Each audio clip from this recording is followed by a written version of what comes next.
Welcome to Franchise Marketing Radio, brought to you by SEO SAMBA. Comprehensive high-performing marketing solutions for mature and emerging franchise brands. To supercharge your franchise marketing, go to SEOSAMBA.com. That's SEOSAMBA.com. Welcome to Franchise Marketing Radio. Stone Payton Lee Cantor here with you this morning.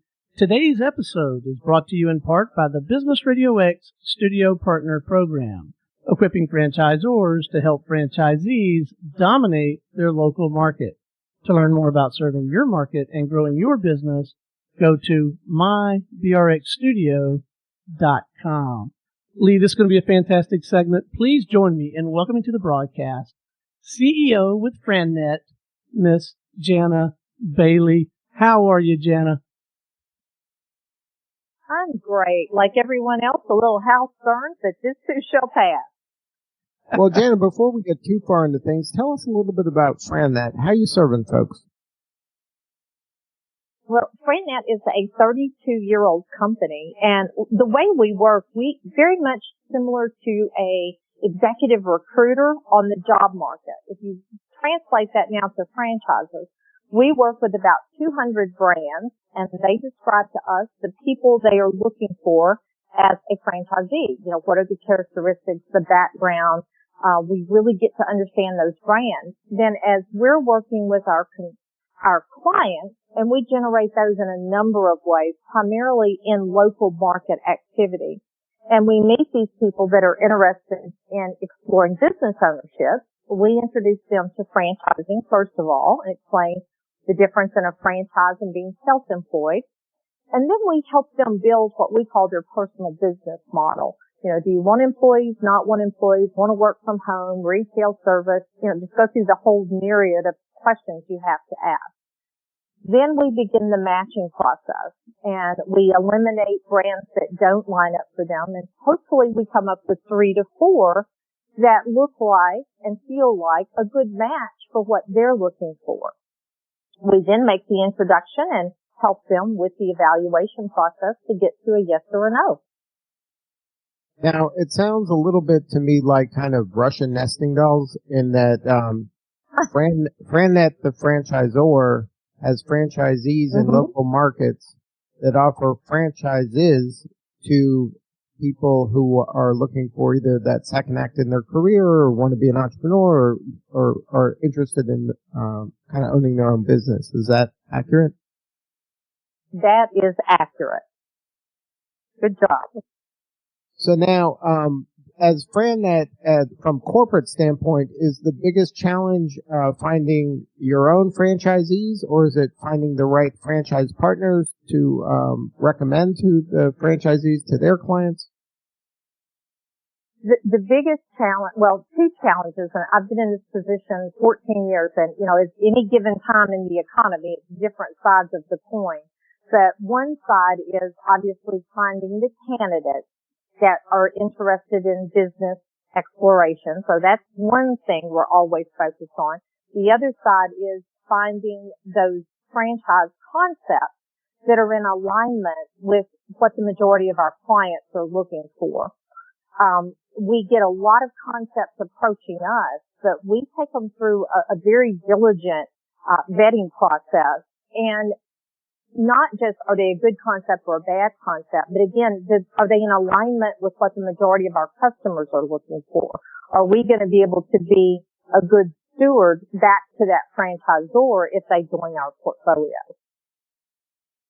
So you're vetting everybody. That's oh yeah. So you're vetting every kind of side to the, like you said, to the coin.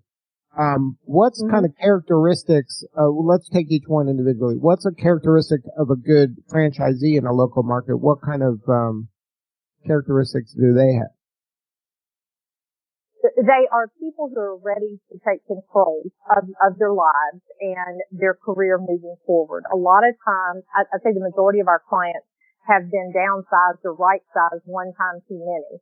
I expect we'll see a lot of these people when we're on the other side of the pandemic. People that, you know, were let go, furloughed, because of no fault of their own, they were doing a great job. That just what has happened. So those people are like, okay, I'm going to make sure this doesn't happen to me again. Obviously they have to have some capital that they're ready to invest. We typically say 25 to 30% of the total investment. And that's why we try to have a wide range of investment level franchises. So you don't immediately knock somebody out if they don't have, $500,000. So you try to make sure that you've got that mix. I tell people true entrepreneurs are not a good fit for franchises because a true entrepreneur wants to do it all themselves. A good franchisee candidate is willing to follow a system, is willing to take that guidance and input from the franchisor, and they see the value in that. They see the value in joining a company that's been there, done that, and can help them on that path.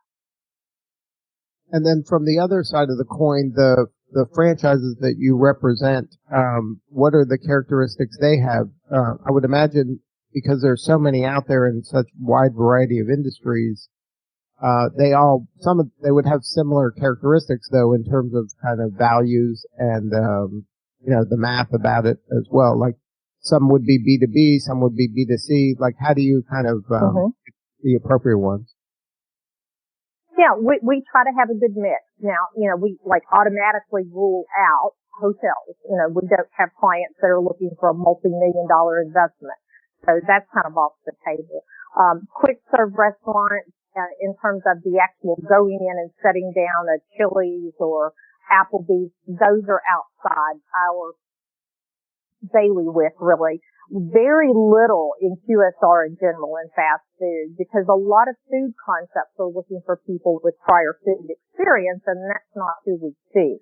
So you just kind of set all those aside. Now you start coming back and going, okay, it's going to be a lot of good service businesses and some of those are retail and some are, operate from home or a small office, but they do tend to be, there are some that are bricks and mortar, but a lot of them are more home-based or small office-based, scalable. So you can start out with, a small territory and expand that as you're ready to invest.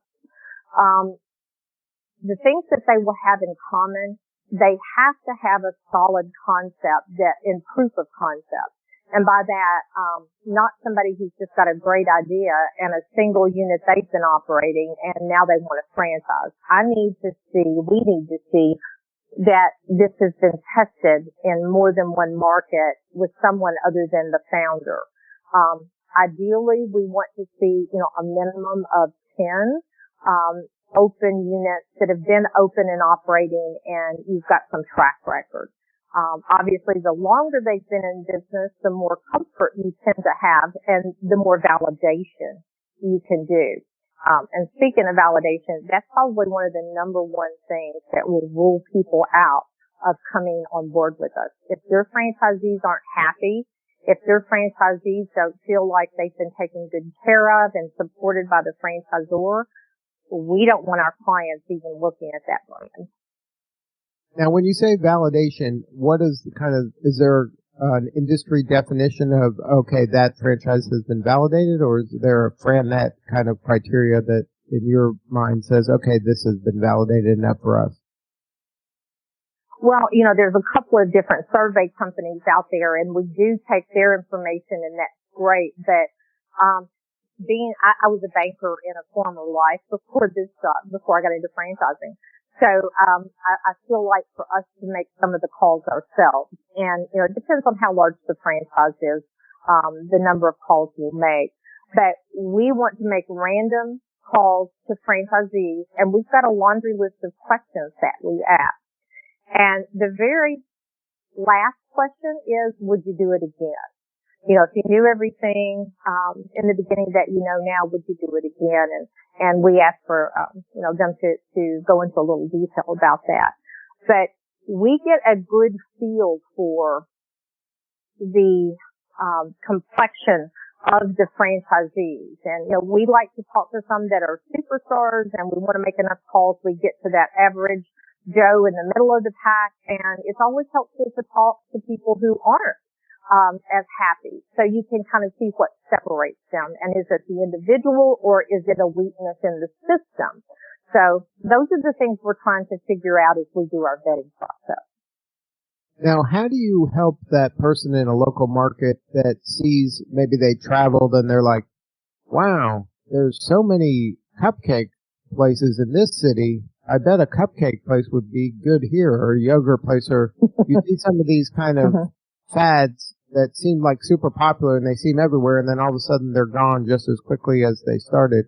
How do you kind of counsel that potential business, person that's thinking of getting into franchising and to jump on top of one of these, hot trends?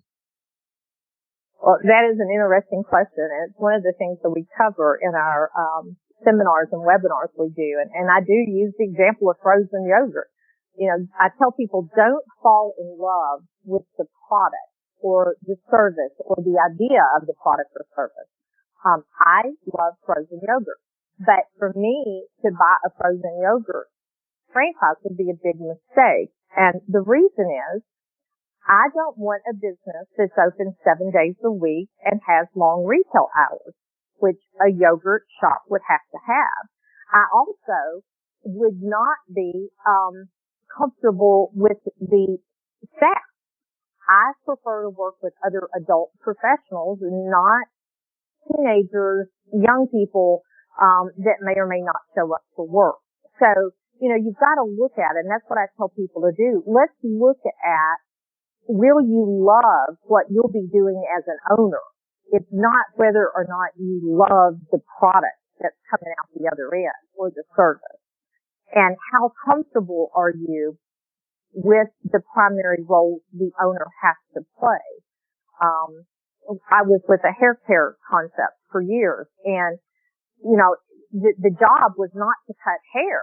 The owner wasn't supposed to be on the floor doing the service. The owner was supposed to be doing the marketing and out in the community making contact and looking over the marketing plan for the next 30, 60, 90 days, hiring new stylists, blah, blah, just on and on.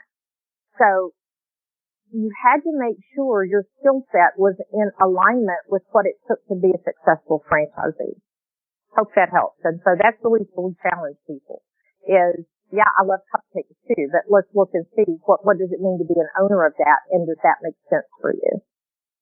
Now, do you prefer when, in a local market, if somebody has one of their clients that wants to buy a franchise, do you prefer if they are kind of an owner-operator, or is there enough choices where, hey, we got some if you want to be an owner-operator, there's some choices over here, but if you want to be kind of absentee, there's also some choices over there. Are you kind of agnostic when it comes to that, or do you prefer an owner-operator?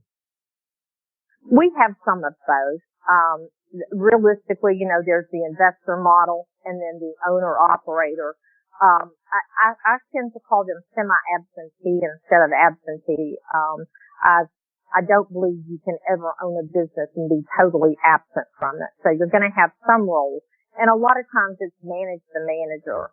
I think anyone going into business needs to expect that first year they're going to be much more involved than they would ever be later down the road, because they've got to learn it. How can I turn over my business to someone if I'm not even sure how it operates on a day-to-day basis? So I'm a big believer that semi-absentee is possible. Investor levels are possible. But being sure you've got the team in place and the understanding of the business enough, you can manage it from afar.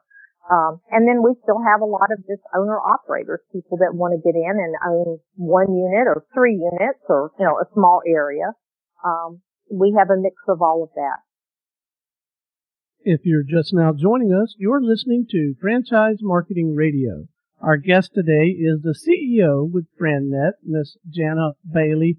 Jana, Stone Payton here. I've got a marketing question for you. I guess in your role, have you found some tools, some resources more effective than others in terms of marketing business opportunities, franchises out to prospective candidates, like direct mail, digital marketing? Are there some things that work better than others?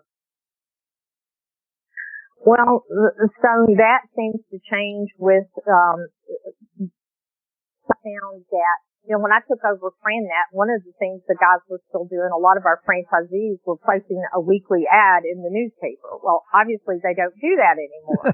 So you have to really keep up, with what your clients might be doing. And there is a lot more being done digitally than ever before. So you've got to be there. A lot of our stuff is still, if you think in terms of local market focus, it's local networking, local interactions. One of the things I tell our FranNet people when they join us is I want them to become the face of franchising in their market. I want it to be if someone has a conversation and says, I'm thinking about quitting my job, I'd like to explore business ownership. Somebody goes, oh, you really ought to talk to, fill in the blank, the FranNet person here. So I want them out there and establishing a face and a presence in their communities. And that is the most effective marketing we can do. Second would be, yes, you've got to supplement it with a lot of the digital properties, being on LinkedIn, having a Facebook page, doing SEO and PPC, all of those other things. I don't think there's any silver bullet right now for anyone in our industry. Mm-hmm. So now, Jana, how do you see, we're going through this crisis here, obviously, and you said you feel that something, kind of an unintended consequence of this is going to be maybe more people considering owning a franchise after this thing gets kind of played out a little bit more. Is there any other trends that you see kind of going into, like, say, even next year that you'll think from a franchise standpoint? Is there going to be consolidation maybe of some franchises? I'm sure some of them aren't going to make it because of just the nature of what their business is and this period of time without having, kind of customers. How do you see kind of the industry moving forward, once we get through this? Yeah, unfortunately, I do think there'll be a lot of young franchise companies that won't make it. They don't have that war chest, set aside of excess capital to carry them through. I think you will see some consolidation. I think you'll see larger brands picking up some of those small brands. I also think you'll see and hear a lot about essential businesses. We're already hearing that buzzword, where before what we heard was recession resistant. So now it's going to be, essential businesses. And people and clients especially, they'll be tuned into that. Who are the brands? What are the types of businesses that were able to continue to operate during this pandemic? And are those going to be the kind of business I would enjoy being in? So I think realistically we're going to see a shift and a change in what our consumers are looking for. But I think as an industry, we're going to see a lot of consolidation. And as I've said before on a couple of interviews, anyone with cracks in the foundation, they're going to all surface right now. This is going to be a tough time if they don't have their house in order. Now, we've been doing this franchise marketing show for a while now, and we've run across some, I call them kind of clusters, where they maybe target one industry and they have several complementary franchises that all hit that same market. I've seen a lot of that in the B2C market, and I was wondering if you're going to see some of that pop up in the B2B market. Are you seeing any trends in that area? Well, I think it's too early right now to see trends as a result of the pandemic. I do think that, yes, there are development teams, especially in some of the investor groups, that do look for clusters of business types. They, I guess they develop a comfort level and a knowledge about a type of business industry, and they kind of run with that. I think we'll continue to see that. The reality is, with 3,600 different concepts and more than 80 industries, it's very difficult to be a expert in all things. So I think the ownership in clusters within an industry, yes, I think that will expand, and I think you will see it in B2B as well as B2C. So now, any advice for let's take each of your two main constituents, any advice for that person that runs a franchise in a local market to weather the storm? Well, yes, my FranNet people and the franchisors that we work with and the franchisees that we place, this is a time for everyone to understand, first of all, this is going to pass. This is not going to last forever. And to button down the hatches in terms of managing that cash flow so that you are here when the tide turns. Looking very hard at your P&L statement and saving cash where you can. Also very positive, and we just started a new hashtag for our group that's, beyond the crisis. And I think that sums up my recommendation is to begin to look at what's going to be next and preparing. How are you going to come out of this? Put your marketing plan together. Your, bringing people, if you've had to lay off people, how can you bring them back on and expanding or hiring?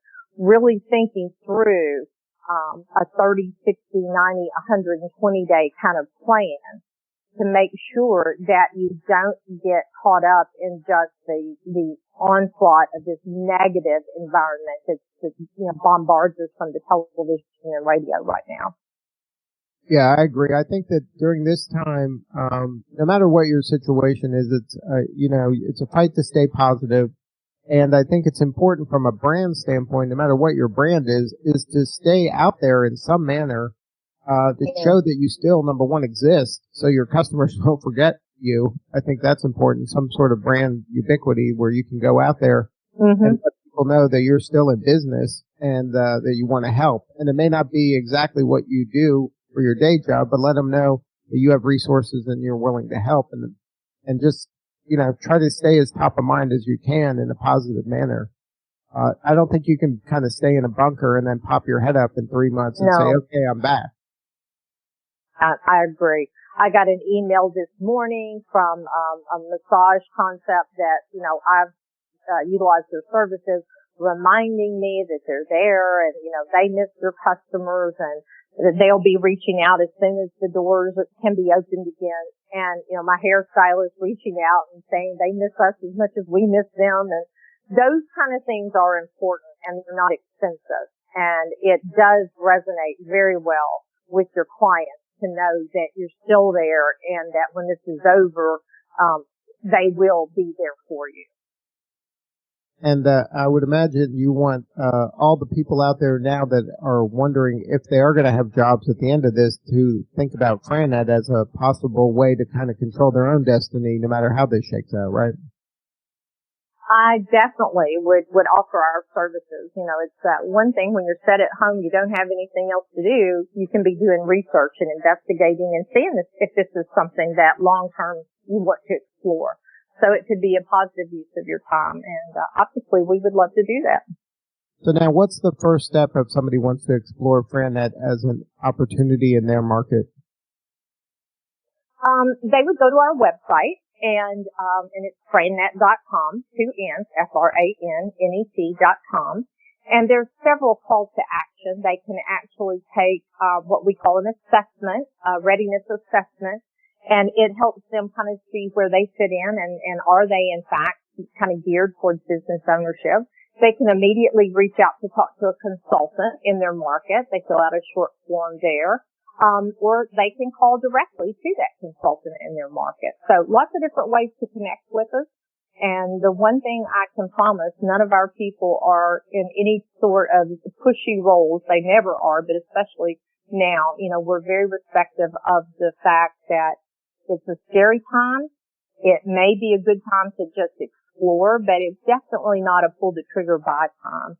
So we try to support our clients in wherever they happen to be in the process. Well, Jenna, thank you so much for sharing your story today. One more time, the website? FranNet, FRANNET.com. Good stuff. Well, that was Jania Bailey, CEO of FranNet. This is Lee Cantor for Stone Payton. We will see you all next time on Franchise Marketing Radio.